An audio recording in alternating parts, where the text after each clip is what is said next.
나서 70시간이 훨씬 지났죠.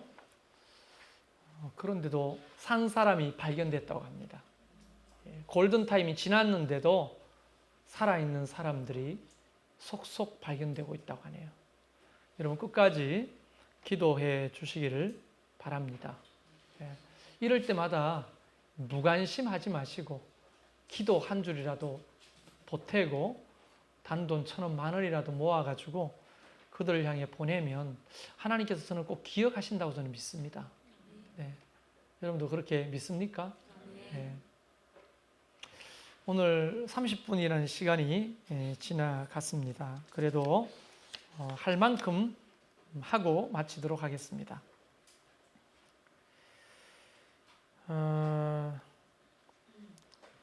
마태복음의 굉장히 중요한 주제가 뭐라고요? 왕. 이제 귀에 못이 앉도록 지금 듣고 계십니다. 저도 어지간하면 이렇게 반복을 안 하는데 여러분의 상태를 제가 잘 이해하고 있어요. 이렇게 해야 기억하실 것 같아요. 마태복음은 메시아 또 우리의 왕되심을 증명하는 책이다. 누구한테? 원저자들은 원자는 마태복음이지만 마태는 지금 자기 동족인 유대인들을 향해 이 글을 쓰고 있는 겁니다. 그러니까 유대인들이 잘 이해할 수 있도록 모든 편집과 표현들을 사용하고 있는 거예요. 굉장히 치밀하게.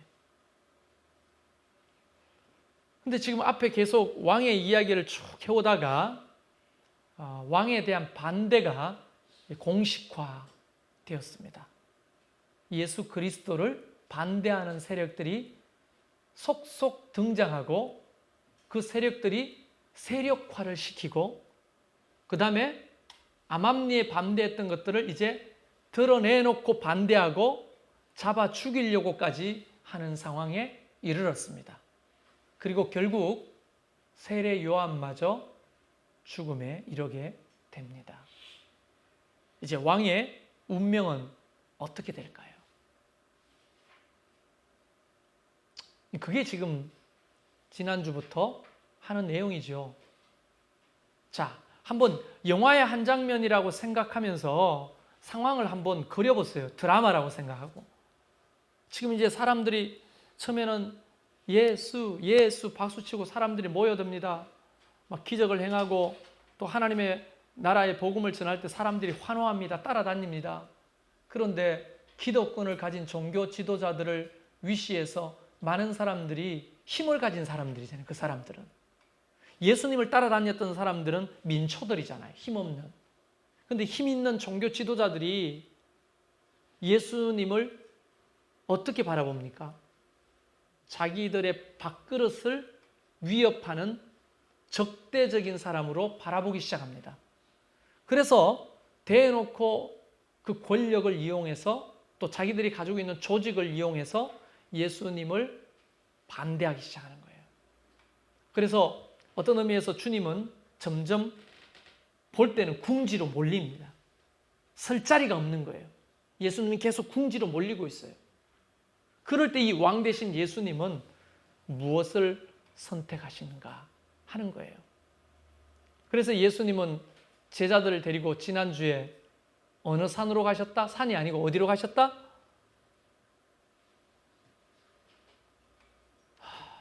가이사랴 빌립보에 가셨다고 그렇게 얘기했잖아요. 기억이 안 나죠?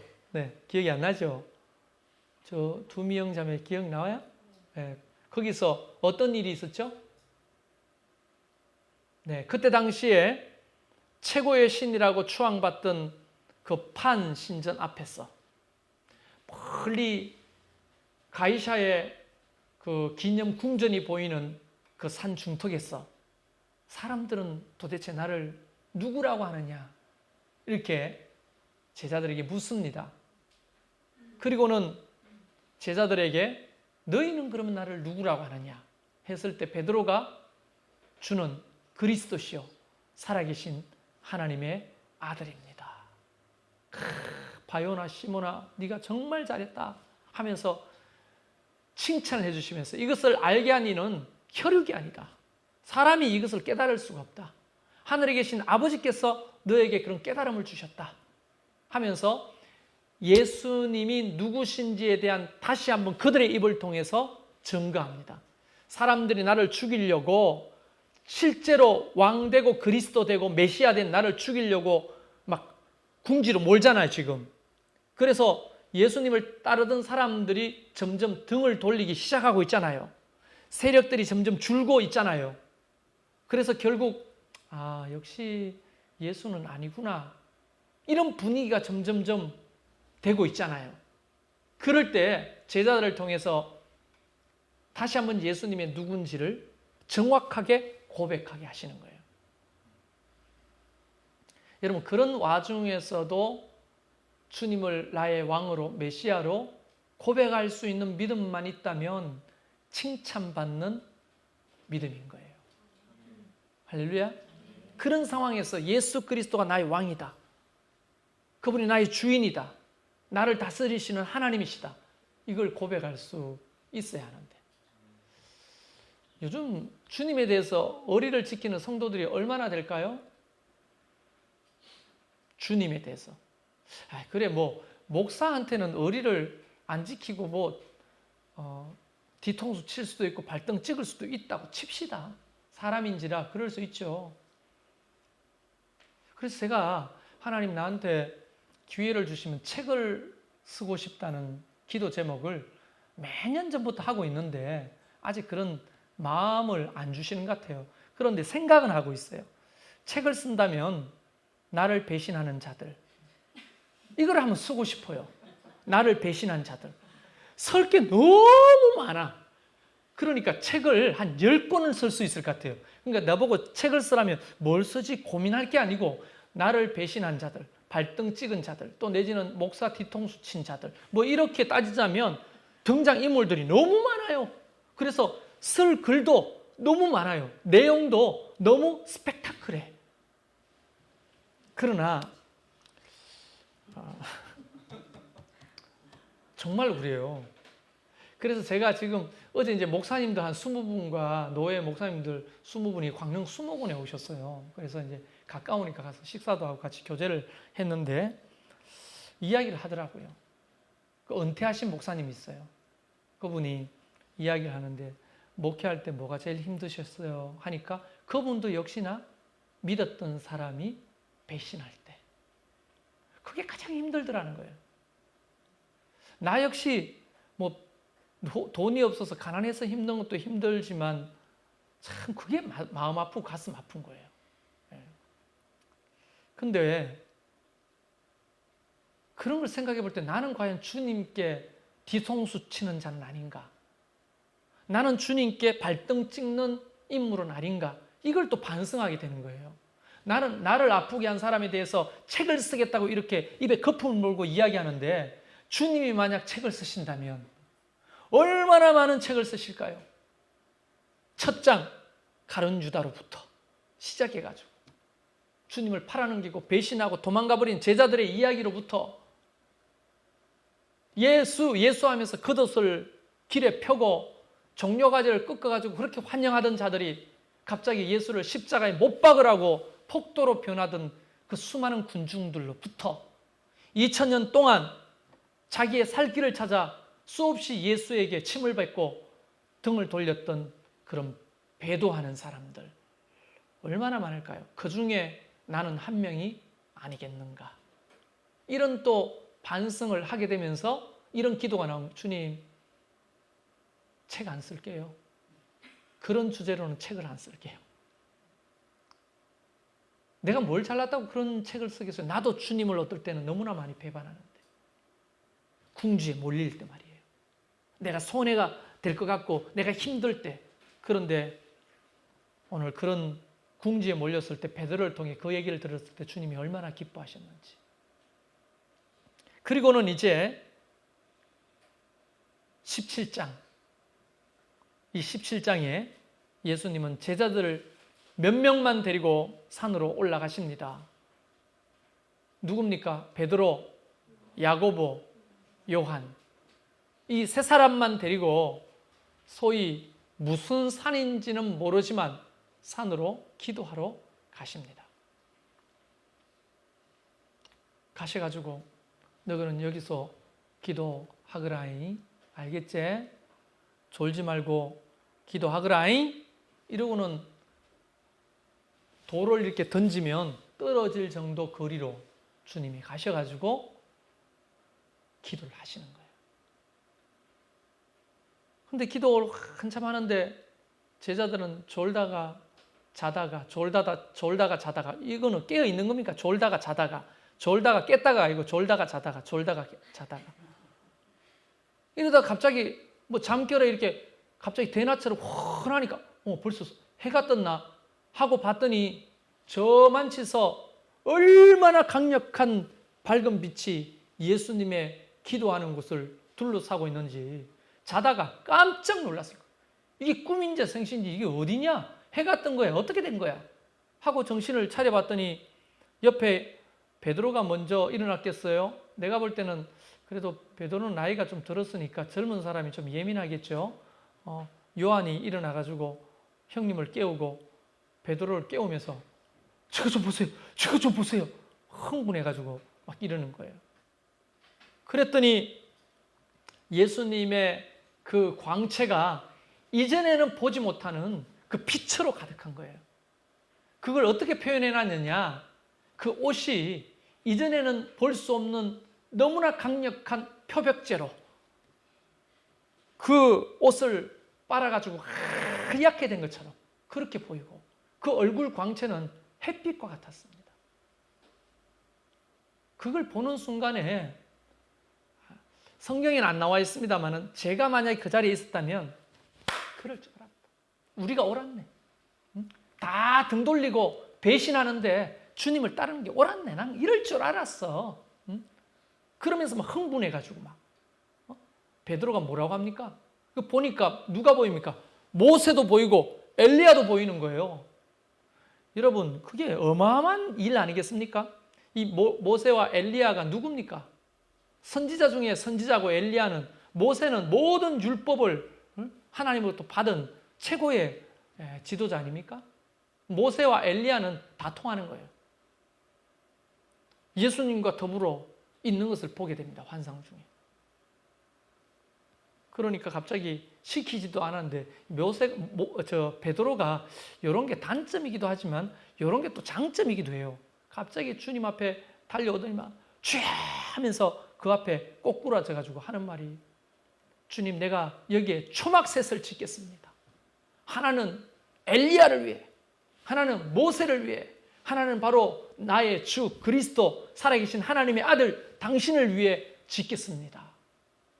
여러분 주님이 뭐 초막 지으라고 했어요? 거기서? 응? 근데 지가 흥분해가지고 막 주님, 이 베드로가 시키지도 않는 걸 잘해요. 그런 걸 보면 제가 좀 베드로를 닮았다고, 아니 좀 나쁜 쪽으로 말이에요. 갑자기 물 위로 걸어오시는데 주님이면 나를 걸어오라 해보십시오. 누가 걸어오라 했어요? 그러니까 주님이 쥐가 그러니까 한번 걸어와봐라 하다가 그 파도 보고 왜 이러고 빠져들잖아요.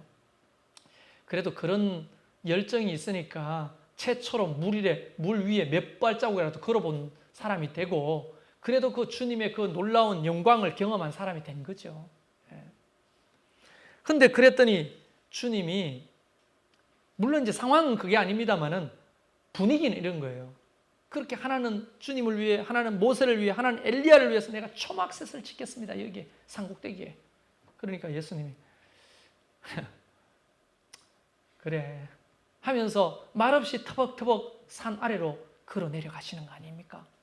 그 지금 이 영광을 계속 유지해야 되는데 주님은 산 아래로 내려가시는 거 아닙니까? 그래서 베드로가 종종 물어, 주님 어디 가시는 겁니까? 주님 어디 가시는 겁니까? 하고 따라 내려갔을 거예요. 지금 이곳이 좋잖아, 이곳이.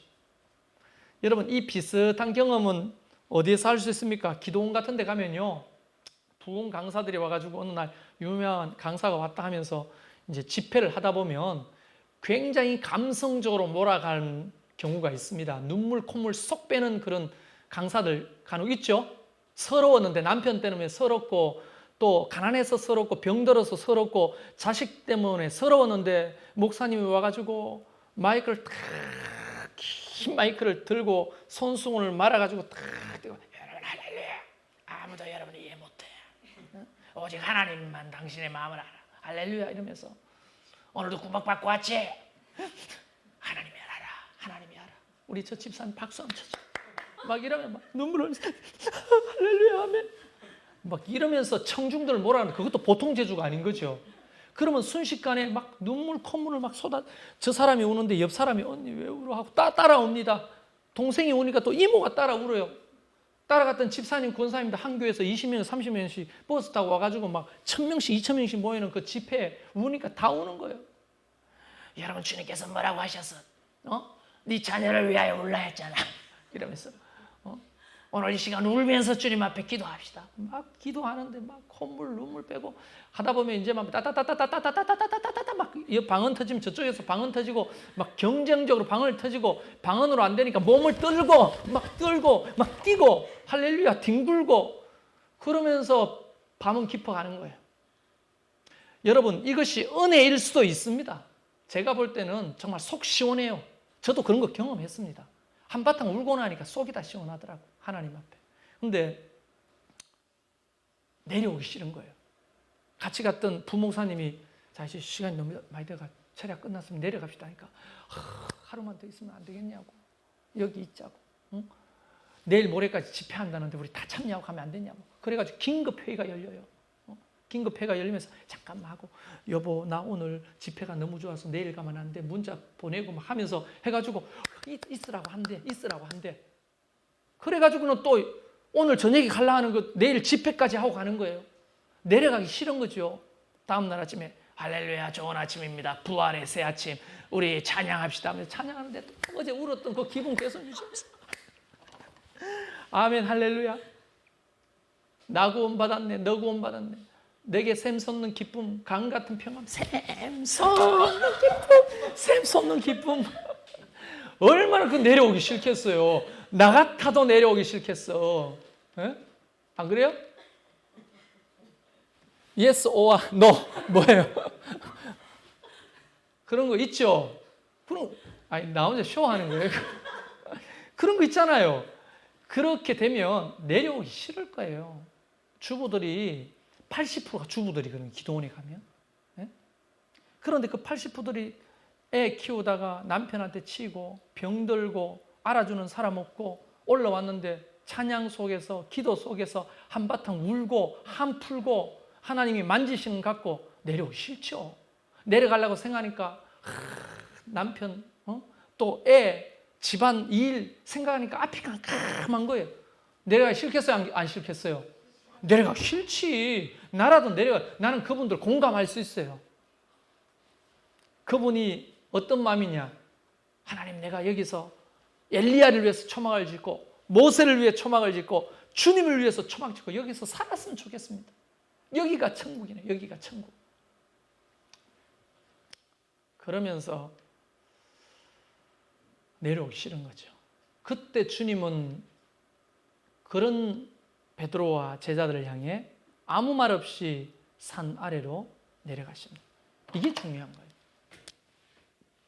산 아래 영광. 하나님이 왕 되심을, 메시아 되심을, 정말 살아계신 하나님이심을 맛배기로 보여주셨잖아요.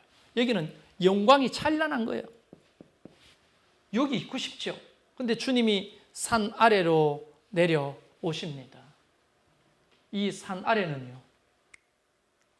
뭐 굳이 공간적으로 말하면 산 위로는 영광, 산 아래는 뭘까요? 사람들의 고통, 죄로 인한 고통, 이것이 가득한 곳이잖아요. 주님의 방향은 영광에 머물러 있는 것이 아니라 성육신이 뭡니까? 하늘 보좌 모든 영광을 버리시고 인간의 몸을 입고 이 땅에 오신 거잖아요. 그렇죠? 종의 형체를 가지고 죽기까지 낮아지신 거잖아요. 사람들은 다 여기가 좋겠지만 주님은 말없이 그 제자들을 이끌고 산 아래로 내려오는데 마치 짠 것처럼 내려와서 처음 만나는 사람들이 누구냐 하면 여기서 어떤 집에 귀신 들린 아이를 붙들고 그 귀신을 쫓아보내지 못하는 남아있던 9명의 제자들과 그 아비와 귀신 들린 아이를 만나게 됩니다. 그런데 지금 예수님이 여기서 이 영광을 경험하고 있을 때 여기서는 고통 속에 있는 아이를 붙들고 해결할 줄을 모르는 거예요. 해결할 줄을. 그래서 예수님이 책망하셨잖아. 믿음이 적은 자들아. 겨자씨만한 믿음이 있어도 되는데 겨자씨만한 믿음이 없는 거예요. 귀신을 제압할 수가 없는 거예요. 만약 주님이 이곳에 내려오지 않고 여기에 초막셋을 짓고 베드로 고백대로 있었다면 어떻게 되겠어요? 주님이 계시는 곳은 어디입니까? 왕 대신 주님이 계시는 것은 산 위의 영광이 아니었어요.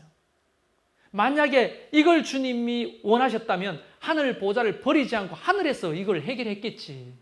그런데 주님은 하늘에서 땅으로 오셨고 이 영광스러운 산 꼭대기에서 제자들이 붙드는데도 불구하고 산 아래로 내려오신 거예요. 그리고 봤더니 귀신 들린 아이가, 여러분 어른도 아니에요.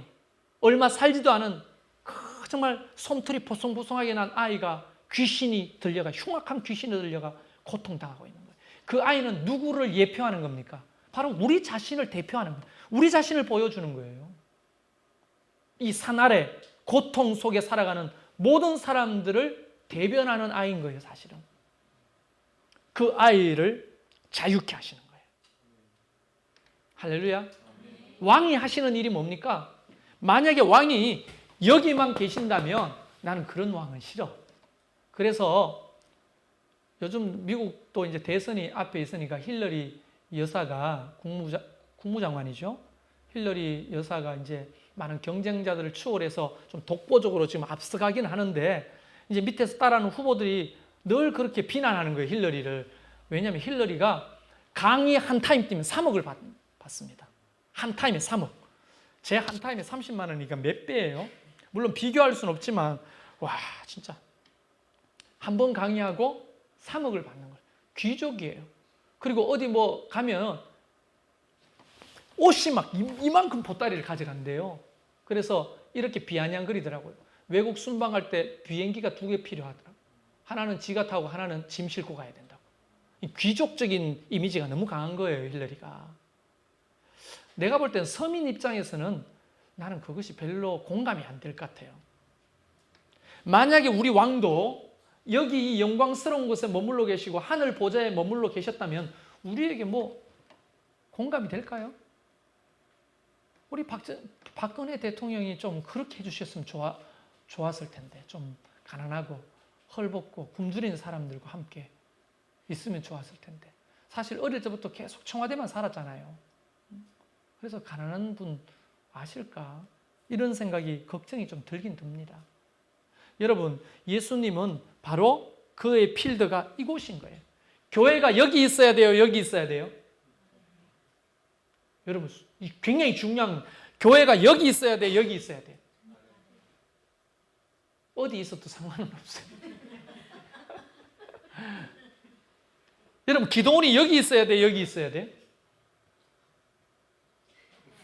헷갈려. 아무 데나 있어도 상관없어요. 내가 말하는 것은 예수 그리스도를 믿는 사람이 여기서 은혜를 받았다 하면 여기 와서 살아내야 되는 거예요.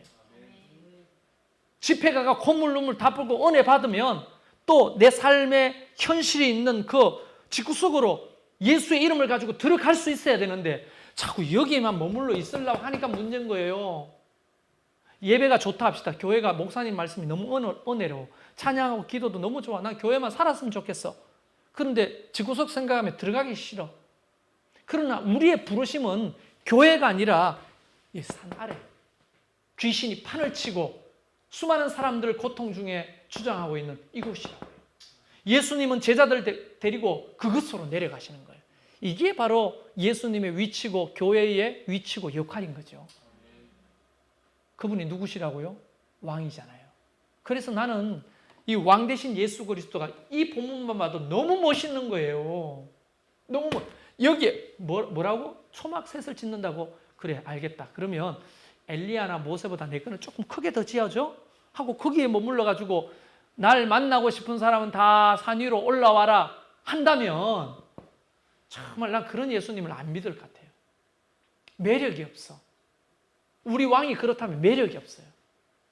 그런데 우리 왕 대신 예수 그리스도는 그렇게 붙드는데도 불구하고 여기로 내려오잖아요. 이 비슷한 사건이 요한복음 6장에도 있잖아요. 오병이의 사건 이후에 사람들이 난리 나서 까무러치잖아요. 야, 뭐 저 사람이 안전병이 일어나, 나랑 상관없는 암병이 고쳐졌어, 나랑 상관없는 귀신 들린 사람이 자유함을 입어. 그건 나랑 무슨 상관이 있는데요, 사실. 안 그래요? 지금 네팔 사람이 죽거나 말거나 나랑 무슨 상관이 있어요? 그런 마음하고 비슷한 거죠. 그 구경 삼아 가는 거지, 사람들 앞에. 그런데 오병이의 기전은 달랐어요. 모든 사람에게 일단 입에 들어가는 먹을 것을 줬거든요.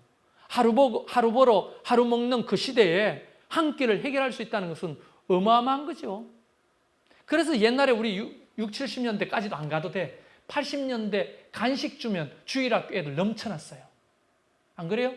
간식만 집에서 못 먹어봤던 거 있잖아요. 옛날에 솜사탕 기계 교회에서 돌리면요, 애들이 줄을 섰어요. 그거는 저 어린이 대공원이나 가서 사 먹어야 될 시절에 교회 가니까 솜사탕 주거든요. 그런데 뭐 사람들이 줄줄이 서는 거예요, 애들이. 그때만 하더라도 한 끼 해결한다는 것은 어마어마한 충격입니다. 그럼 머리에 이런 생각을 했겠죠. 여러분, 허경영 씨 알죠? 허경영 씨 그 공약을 보면요, 대통령 뽑고 싶어요. 무조건 결혼하면 3억 준다든가 뭐 이렇게, 애 놓으면 1억씩 주고 막 60 넘은 사람 집 한 채씩 주고 막. 와, 멋지지 않습니까? 그런 허경영 씨가 진짜 그럴 수 있다면 사람이 왜 안 뽑겠어요? 그때 당시에 예수님은 그 이상이었습니다. 그러니까 사람들이 다음날 새벽같이 모여드는 거예요. 그때 예수님을 왕 삼으려고 했다라고 성경에 기록되어 있습니다. 그런데 왕 대신 주님은 그 왕의 보좌를 거부하시고 배를 타고 건너편으로 가시는 거예요. 건너편으로 가셔서 뭐 하신 줄 아십니까? 그라사인에 귀신 들린 사람을 만난 거예요. 배고프다고 한다라고 오늘 또 먹여달라고 하는, 자기를 높은 자리로 떠받치는 사람들을 피해가지고 그라사인의 광인을 만나러 바다 건너로 가셨던 분입니다. 다음 대선에 누가 나올지 몰라도 이런 분이 있다면 찍어야 돼요, 안 찍어야 돼요? 이런 사람을 찍어야 돼요, 이런 사람을. 나는 그래서 예수님이 좋아요. 예수님이 좋아요? 이런 예수님이 좋은 거예요. 그래서 오늘도 하나밖에 못하고 마쳐야 돼요. 자, 여러분, 바로 이 변화산에서 예수님 변화와 이 왕의 영광과 예수께서 귀신 들린 아이를 고치시는 것, 야, 이거 대단한 일이죠. 그런 예수님의 마음을 보시라고요. 그리고 다음 이야기가 뭐냐면 내가 죽었다가 부활할 것에 대한 이야기를 합니다. 이런 영광을 보고 이런 놀라운 기적을 봤지만 사실 나는 죽어야 모든 일을 이룬다. 그러나 내가 부활할 거다. 그때 여러분 17장 뒤에 몇 절인지 찾아봐야 되겠지만 보면 예수들이 그 말을 듣고 근심하였더라, 이렇게 나옵니다. 왜 근심하였죠? 자기 스토리가 원하는 스토리대로 안 가면 안 되잖아요. 네? 자, 보세요. 예수님이 가는 스토리가 이래요. 예수님의 스토리예요. 근데 제자들이 원하는 스토리는 이거야. 예수님은 이쪽으로 가야 되는데 자꾸 이쪽으로 가시려고 하니까 불편하고 근심스러운 거예요.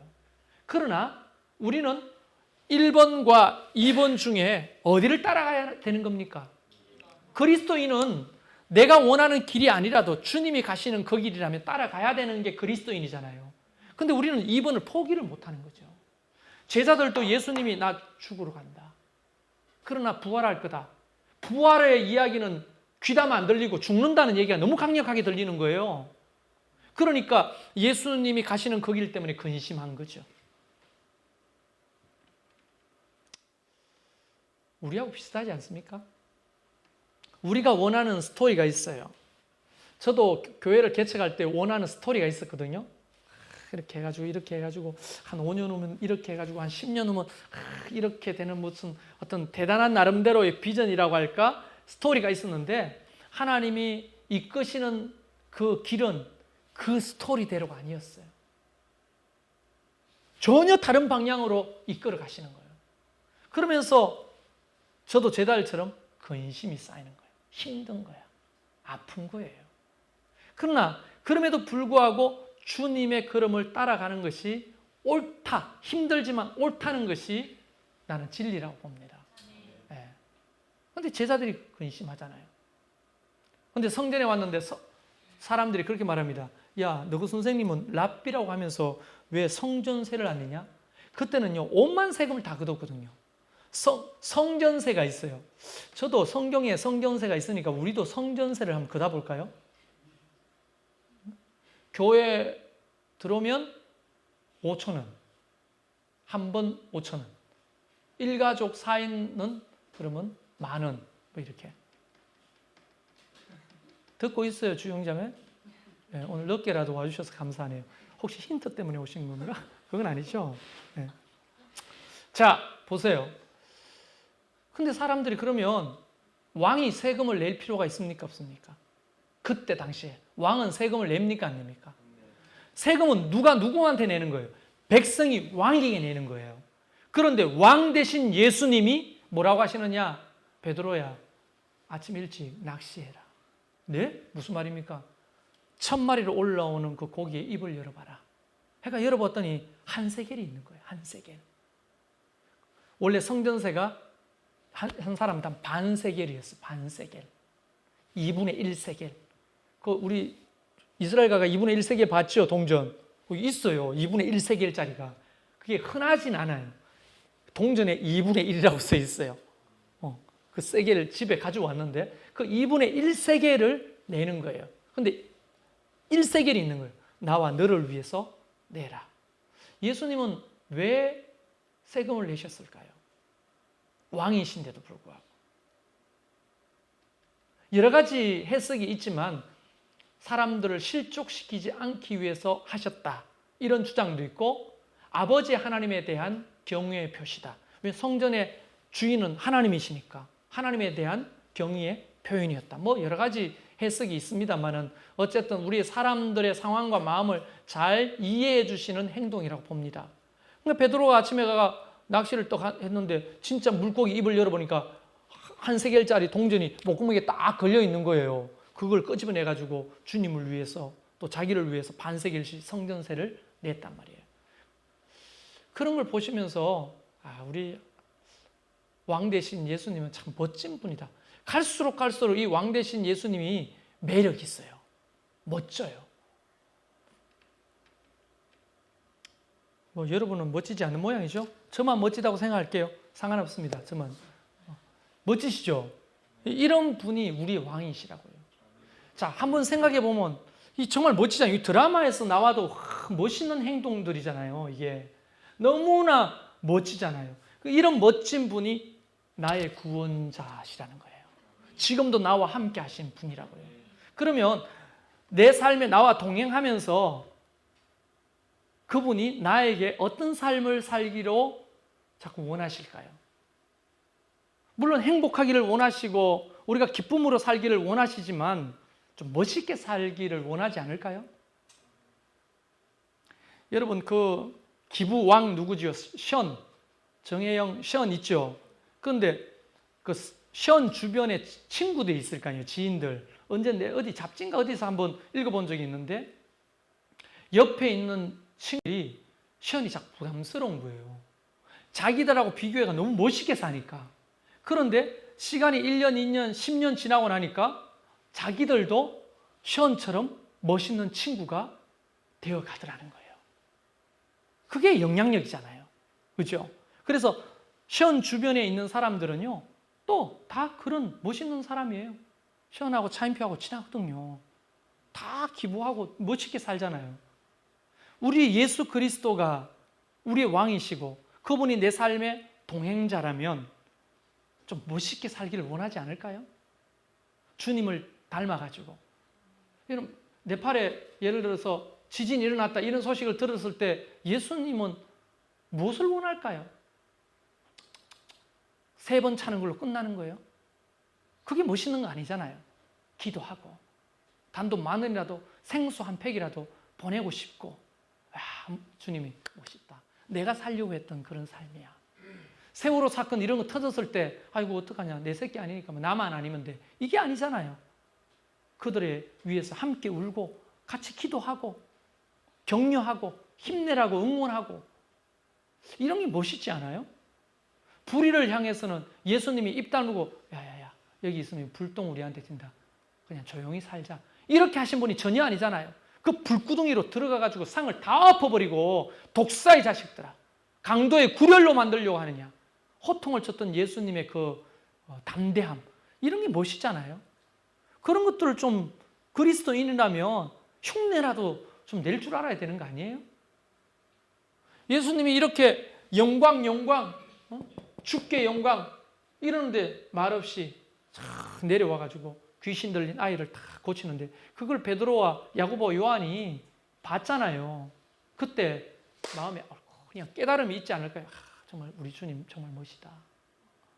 저 영광을 버리시고 바로 저 필요한 예수님이 필요한 그 귀신 들린 자를 자유케 하시는구나. 참 멋있다. 나도 훗날 저런 삶을 살아야 되겠는데 이런 생각들을 하지 않았을까요? 우리 왕은 오늘 주제는 멋있어. 멋있는 왕이에요. 그 분을 따라가는 저와 여러분들이 되기를 바랍니다. 물론 그분만큼 할 수 없습니다. 우리가 할 수 있는 만큼만 하면 되는 거예요. 그러나 주님이 막 속도를 이렇게 빨리 동쪽으로 향해 걸어가신다 합시다. 시속 한 40km로 가신다 합시다. 그럼 우리는 시속 40km를 낼 수 있어요, 없어요? 못 내잖아요. 근데 우리는 달팽이처럼 시속이 40km가 아니고 0.4km야. 그래도 내 방향이 동쪽이면 괜찮다는 거예요. 주님이 가셨던 그 방향으로만 되면 야, 너 왜 속도가 그 모양이야? 이렇게 책망하시는 게 아니고 주님이 책망하시는 게 뭐냐면 방향이 그게 아니야. 이거를 책망하신다고요. 방향이 주님이 가시는 길이면 우리가 그 속도는 자기가 갈 수 있은 만큼만 가면 되는 거예요. 방향이 중요한 거예요. 방향이. 주님의 방향은 이곳이었습니다. 우리 교회 방향은 어디예요? 여러분 목장의 방향은 어디입니까?